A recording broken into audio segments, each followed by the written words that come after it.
Assalamualaikum warahmatullahi wabarakatuh. Innal hamdalillah nahmaduhu wa nasta'inuhu wa nastaghfiruh wa na'udzu billahi min shururi anfusina wa sayyiati a'malina. May yahdihillahu fala mudilla lahu wa may yudlil fala hadiya lahu. Asyhadu an la ilaha illallah wahdahu la syarika lahu wa asyhadu anna Muhammadan 'abduhu wa rasuluh. Salawatu rabbi wa salamuhu alaihi wa ala alihi wa sahbihi ajma'in, amma ba'du. Kaum muslimin yang dirahmati Allah Subhanahu wa taala, pertama-tama marilah kita bersyukur kepada Allah. Kita memuji Allah Azza wa Jalla atas segala nikmat yang diberikan kepada kita, sehingga kita dapat melanjutkan kembali pembahasan kita dari kitab Al-Qawaidul Jami'ah ala Kitab At-Tauhid. Semoga apa yang kita bahas bermanfaat bagi kita dan dapat kita amalkan dalam kehidupan kita sehari-hari. Kemudian salawat serta salam kepada baginda Rasulullah SAW beserta para keluarga-keluarganya dan sahabat-sahabatnya, serta orang-orang yang selalu istiqamah mengikuti sunnah beliau hingga hari kiamat. Kaum muslimin yang dirahmati Allah Subhanahu wa taala, kita sudah selesai dari pembahasan kaidah yang ke-33. Insyaallah kita akan lanjutkan kepada kaidah yang ke-Ar-Rabi'atu wa Thalathun, kaidah yang ke-34. Kaidahnya adalah min tauhidillahi ta'ala al-imanu bima thabata lahu min al-asma'i was-sifat. Di antara tauhid kepada Allah Azza wa Jalla, yaitu kita beriman dengan apa yang thabit, yang sahih, yang ditetapkan bagi Allah Subhanahu wa taala dari nama-nama dan sifat-sifat Allah. Sebagaimana yang sudah kita ketahui bersama, bahwasanya tauhid terbagi menjadi tiga. Ada tauhidur rububiyah, yaitu kita mengesahkan Allah Subhanahu wa taala dengan perbuatannya. Allah yang menciptakan, Allah yang memberikan rezeki, Allah yang mengatur alam semesta ini. Kemudian ada tauhidul uluhiyah, yaitu tauhid yang mana kita mengesahkan Allah Subhanahu wa taala dengan perbuatan hamba, dengan ibadah yang mana ibadah tersebut hanya kita arahkan kepada Allah Subhanahu wa taala. Kemudian yang ketiga adalah kita beriman kepada tauhidul asma'i was sifat. Kita beriman kepada Allah Subhanahu wa taala bahwasanya Allah Azza wa Jalla memiliki nama-nama dan sifat-sifat.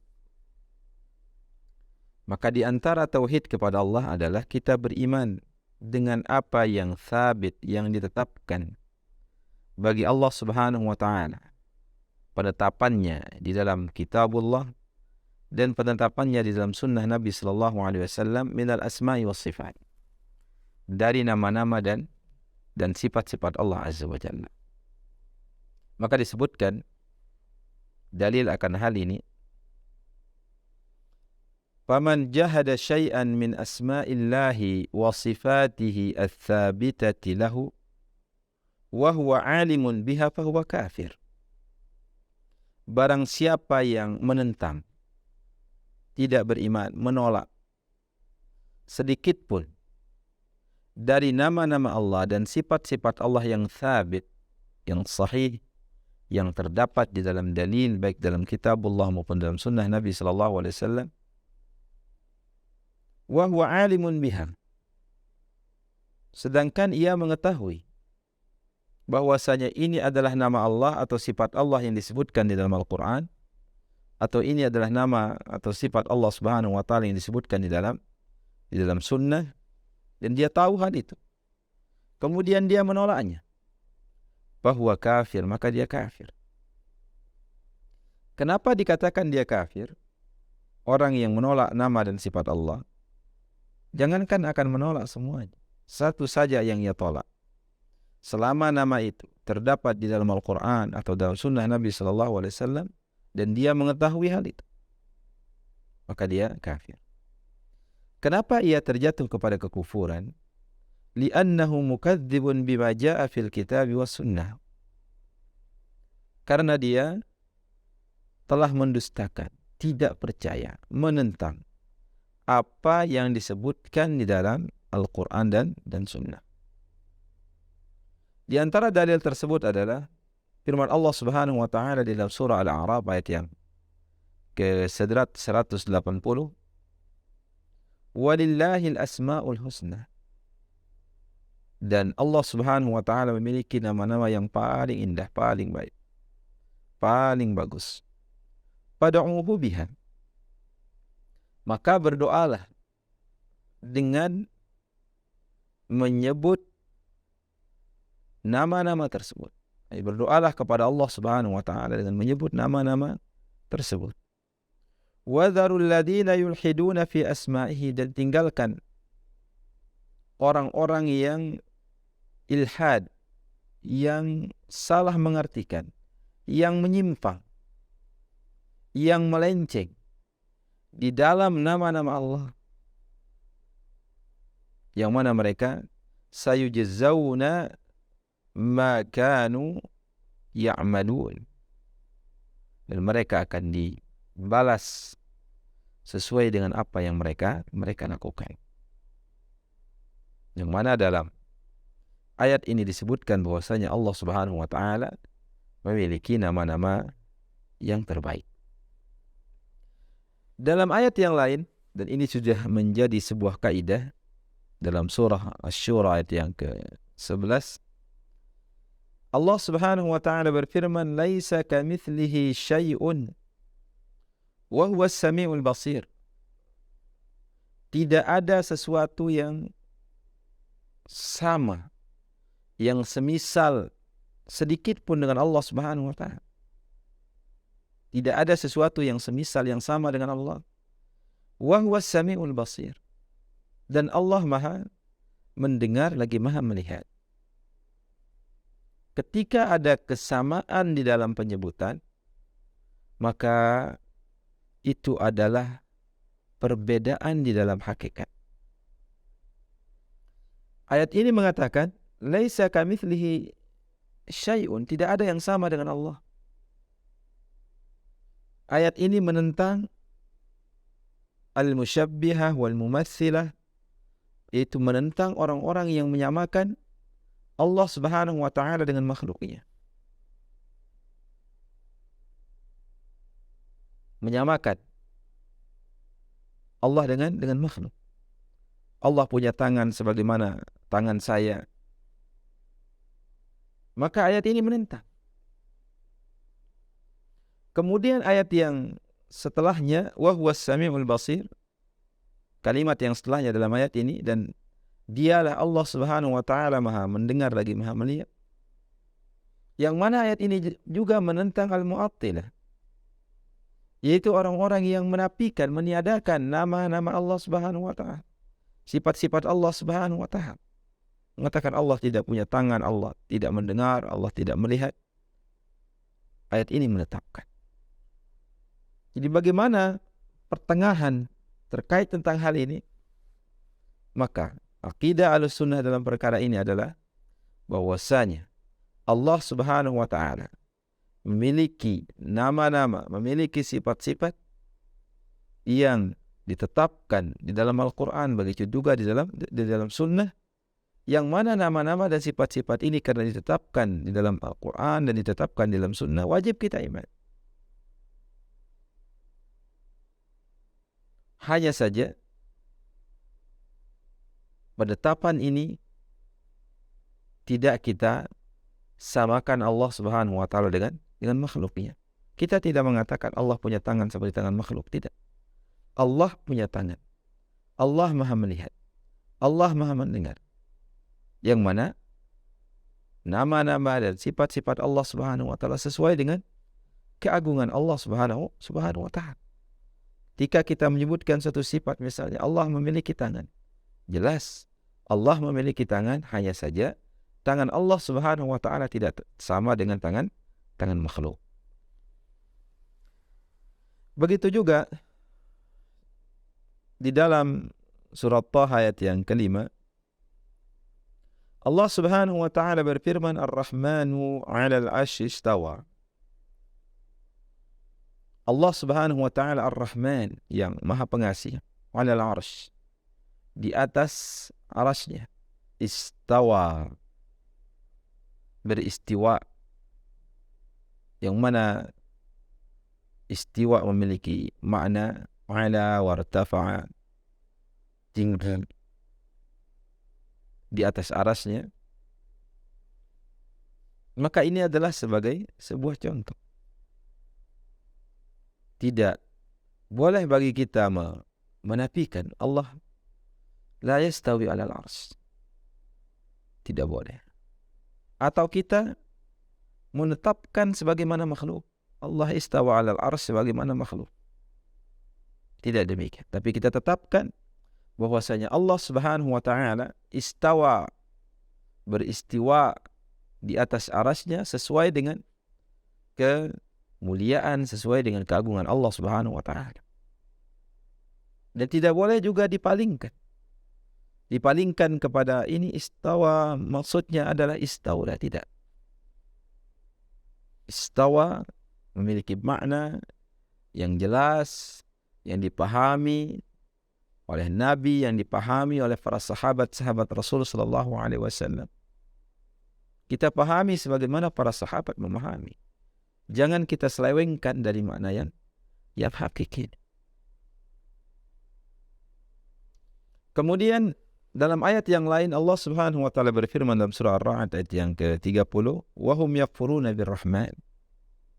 Dan mereka yakfurun, ingkar, kufur kepada Rahman, kepada Allah Subhanahu wa taala yang maha pengasih. Qul, katakan kepada mereka yang yakfurun, yang kufur itu, huwa rabbi la ilaha illahu, ia adalah Rabbku yang tidak ada yang berhak diibadahi kecuali ia. Alaihi tawakkaltu, hanya kepadanya lah aku bertawakal. Wa ilaihi matab, dan hanya kepadanya lah aku bertaubat. Dalam hadis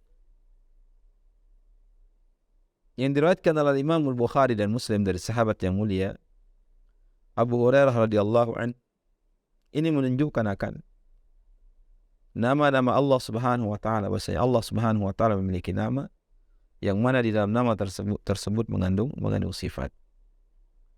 Dari Nabi sallallahu alaihi wasallam bersabda, "Inna lillahi tis'atan wa tis'ina isman. Man ahsaha dakhala al-jannah." Sesungguhnya Allah Subhanahu wa taala memiliki 99 nama. Man ahsaha, barang siapa yang menghafalnya.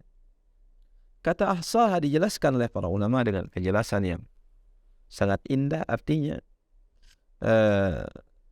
yang dia menghafal lapas-lapasnya, memahami makna-maknanya, dan mengamalkan konsekuensinya. Allah Subhanahu wa taala memiliki 99 nama. Barang siapa yang memahaminya, menghafalnya, dan mengamalkannya, dakhalal jannah, maka ia akan masuk ke dalam surga. Hadis ini juga tidaklah menunjukkan bahwasanya Allah Subhanahu wa taala hanya memiliki 99 nama. Allah Subhanahu wa taala memiliki nama-nama yang sangat banyak yang tidak ada yang mengetahuinya kecuali Allah Azza wa Jalla. Bagaimana dalam hadis yang disebutkan, Allahumma inni as'aluka bikulli ismin huwa lak. Ya Allah, aku minta kepada dengan semua nama yang menjadi milikmu ya Allah.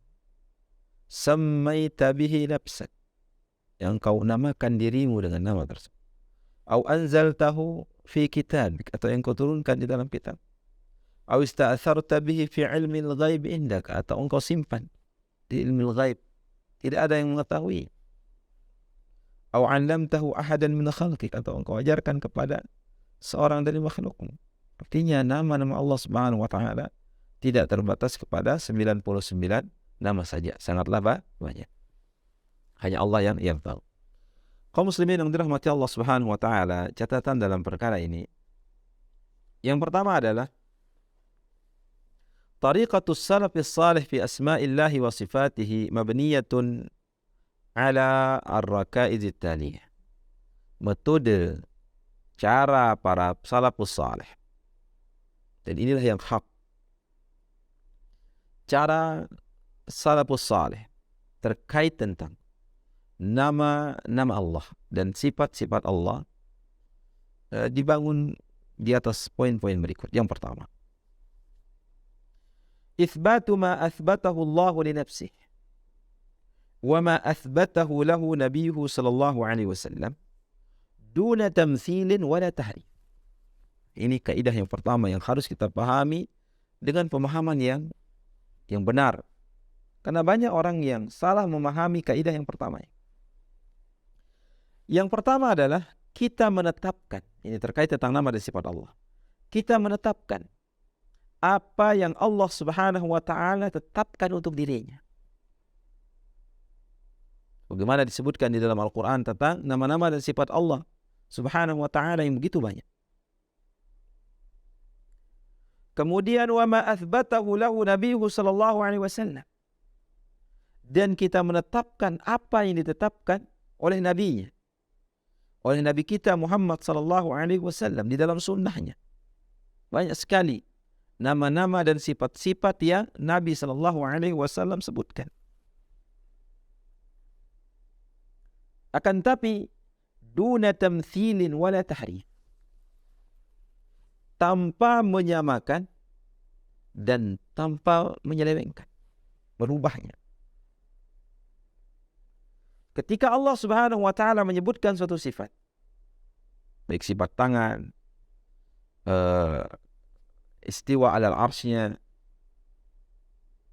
atau dalam hadis qulubu bani Adam baina usbu'aini min asabi'ir rahman, hati anak-anak Adam berada di antara dua jemari dari jemari Allah Subhanahu wa taala. Atau dalam hadis yang lain, wakilta yadayhi yamin, Allah Subhanahu wa taala memiliki dua tangan dan kedua tangannya adalah kanan. Inilah yang ditetapkan oleh dalil. Maka kita imani. Kita imani karena sudah ditetapkan oleh Allah Subhanahu wa taala untuk dirinya di dalam Al-Qur'an. Begitu juga ditetapkan oleh nabinya sallallahu alaihi wasallam dalam sunnah. Duna tamthil, tanpa kita menyamakan, menyerupakan dengan sifat makhluk. Tidak boleh kita mengatakan Allah punya tangan seperti tangan saya. Tidak boleh. Kita hanya menetapkan bahwasanya Allah Subhanahu wa taala memiliki tangan. Bagaimana bentuknya? Kaifiatnya? Kita tidak tahu. Hanya Allah yang tahu. Tapi kita menetapkan bahwasanya Allah memiliki tangan. Karena Allah yang menyebutkan dirinya memiliki tangan. Begitu juga Nabi SAW yang menyebutkan bahwasanya Allah memiliki tangan. Tanpa harus menyamakannya dengan bentuk sifat tangan makhluk. Wala tahrif. Begitu juga tanpa dirubah. Oh, ini tangan, maksudnya bukan tangan. Allah tidak punya tangan. Maksudnya tangan di sini adalah nikmat. Maksud tangan di sini adalah kekuasaan. Tidak demikian. Ini kaidah yang harus kita pahami, bahwasanya kita menetapkan apa yang Allah tetapkan untuk dirinya, dan kita menetapkan apa yang Rasul sallallahu alaihi wasallam tetapkan terkait nama dan sifat Allah tanpa tamthil dan tanpa tahrif. Kemudian yang kedua adalah, dan ini kaidah yang sangat mendasar yang harus kita pahami terkait tentang nama dan sifat Allah, yaitu nafyu ma nafahu Allah an nafsihi wa ma nafahu anhu nabiyuhu sallallahu alaihi wasallam duna ta'til. Kita menafikan, meniadakan apa yang Allah tiadakan untuk dirinya. Begitu juga apa yang Rasul sallallahu alaihi wasallam tiadakan untuk Allah. Seperti apa misalnya yang Allah sebutkan di dalam Al-Quran? La ta'khudhuhu sinatun wa la naum. Allah itu tidak ngantuk dan tidak tidur.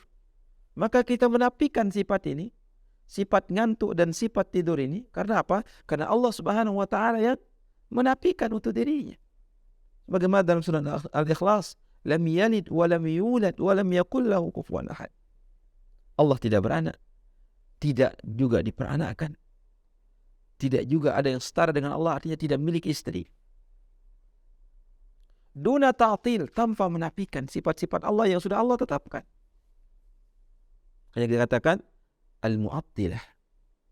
Mu'attilah itu adalah orang-orang yang menafikan, meniadakan nama-nama dan sifat-sifat Allah Subhanahu wa ta'ala. Maksud dalamnya adalah Al-Jahmiyah, Al-Mu'tazilah, dan yang lainnya. Ini adalah kaidah yang kedua yang harus kita pahami terkait tentang nama dan sifat Allah, yaitu kita menafikan apa yang Allah nafikan untuk dirinya dan apa yang dinafikan oleh Rasul sallallahu alaihi wasallam. Kemudian yang ketiga adalah terkait tentang kaidah di dalam al-asma wa sifat, qat'ut tama'. Hendaknya kita memutuskan ketamakan. Dari apa?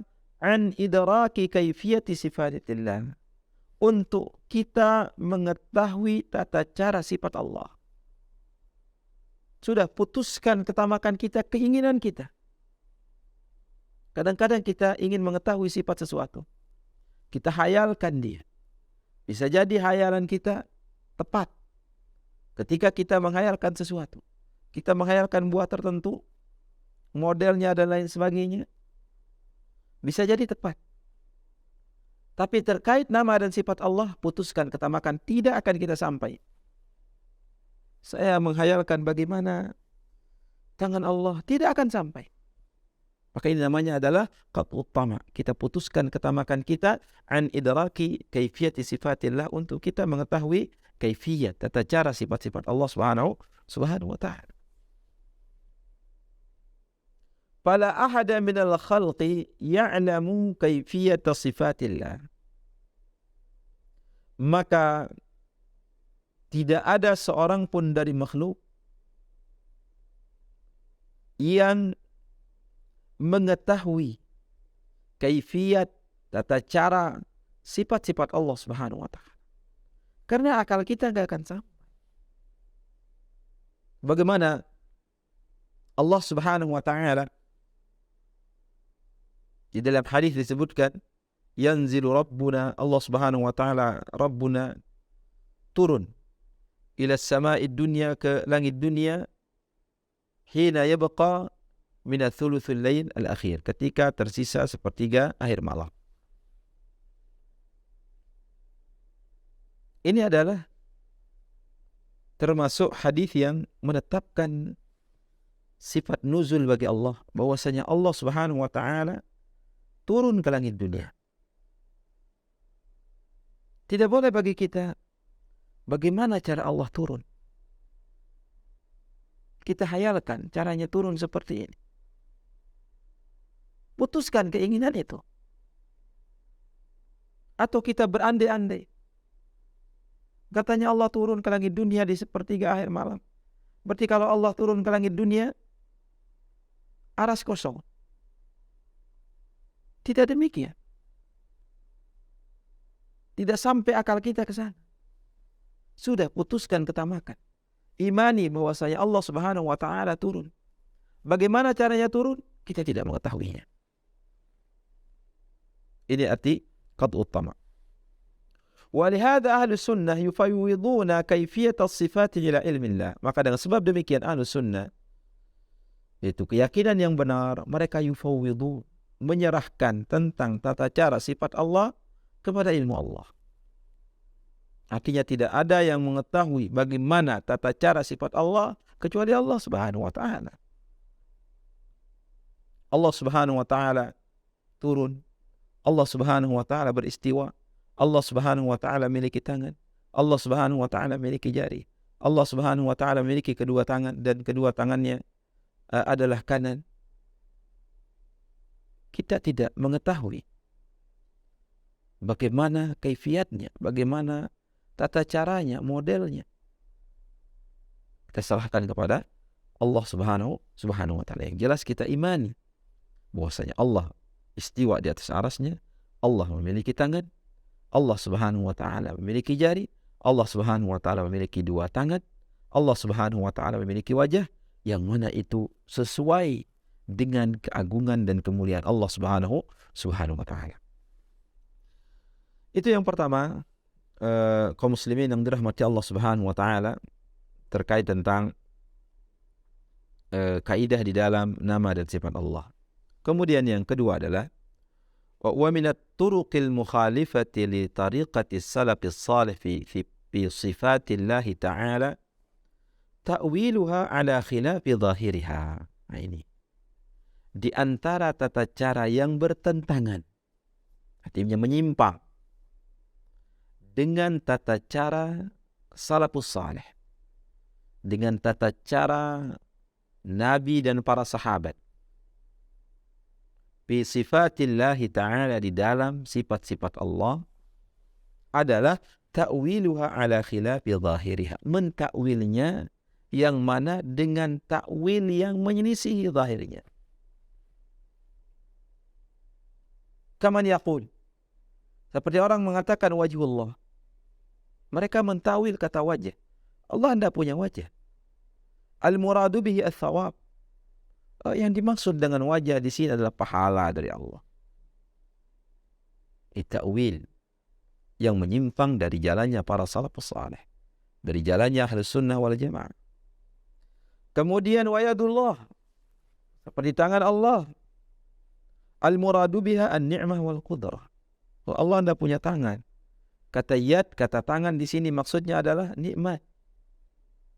Yadullah ay nikmat Allah. Wal qudrah, kekuasaan Allah.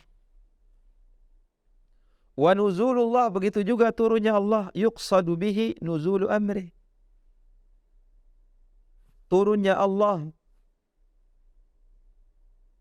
Yang dimaksudnya apa? Yang dimaksud yang turun adalah perintahnya, atau yang turun adalah malaikatnya. Ta'ala Allah amma yaqulun. Ini adalah cara yang menyelisihi cara salafus saleh di dalam memahami sifat-sifat Allah. Wa ghairu dzalik, dan yang lainnya. Wa hadza kulluhu minal bid'il muhdatsah. Ini semuanya adalah termasuk kebid'ahan, hal-hal yang baru di dalam agama. Kemudian yang ketiga, sifatullah ta'ala majhulatun min haitsu kaifiyatuha. Sifat-sifat Allah itu majhulah, artinya kita tidak tahu dari sisi kaifiatnya. Bagaimana cara Allah turun, bagaimana tangan Allah, kita tidak tahu. Hanya Allah yang tahu. Wa amma min haitsul ma'na fa ma'lumah. Atau adapun dari sisi makna, maka diketahui. Ketika kita berbicara tangan misalnya, maka kita ketahui arti tangan. Hewan punya tangan, manusia punya tangan. Terkait tentang sifat Allah, kita tetapkan Allah punya tangan. Tapi bagaimana modelnya, bagaimana kaifiatnya, kita nggak tahu. Yang mengetahui hanya Allah Subhanahu wa taala. Seperti bahasa kita. Kita lihat antar makhluk saja sudah berbeda. Makhluk memiliki bibir. Manusia misalnya memiliki bibir. Hewan memiliki bibir. Kita bilang bibir pantai. Tapi jelas antara satu bibir dengan bibir yang lain berbeda. Ini sesama makhluk. Bagaimana dengan Al-Khaliq? Kaki misalnya. Oh, kami lagi berada di kaki gunung. Oh, ini kaki gajah. Ini kaki semut. Ini kaki belalang. Ini kaki manusia. Ini sesama makhluk saja beda. Tapi tetap secara makna diketahui arti kaki itu ini. Tapi bagaimana terkait tentang kaifiyah, tata cara sifat Allah Subhanahu wa taala, kita tidak mengetahuinya. Karena Allah Ta'ala akhbarana biha fi kitabih al-munazzal bilisanin arabiyyin mubin. Karena Allah Subhanahu wa taala mengabarkan kepada kita tentang sifat-sifatnya di dalam kitabnya yang diturunkan dengan bahasa Arab yang sangat jelas. Artinya orang Arab memahami. Orang Arab memahami. Apa maksud dari ayat-ayat Al-Quran tersebut? Kemudian hal yang penting juga diperhatikan terkait tentang nama dan sifat Allah, ini sebagai sebuah sebagai sebuah masukan, saran yang perlu kita perhatikan. Disebutkan minal khata'i, termasuk kesalahan, at-tawassu'u bil kalami fi babis sifat wat tafsili fiha indal awami wal juhal. Ya, termasuk kesalahan terlalu tawassu, terlalu melebar, terlalu dalam, terlalu merinci terkait tentang pembicaraan atau pembahasan bab sifat. Terlalu rinci di dalam bab sifat di depan orang awam, di depan orang-orang yang jahil, artinya yang tidak memiliki ilmu yang tinggi seperti talibul ilm. Li'annahum la ya'rifuna at-tafasil fi hadzal bab, karena mereka tidak mengetahui rincian-rincian terkait tentang bab ini. Wa qad yaqa'una fi takdzibi syai'in min dzalik, bisa jadi mereka terjatuh di dalam mendustakan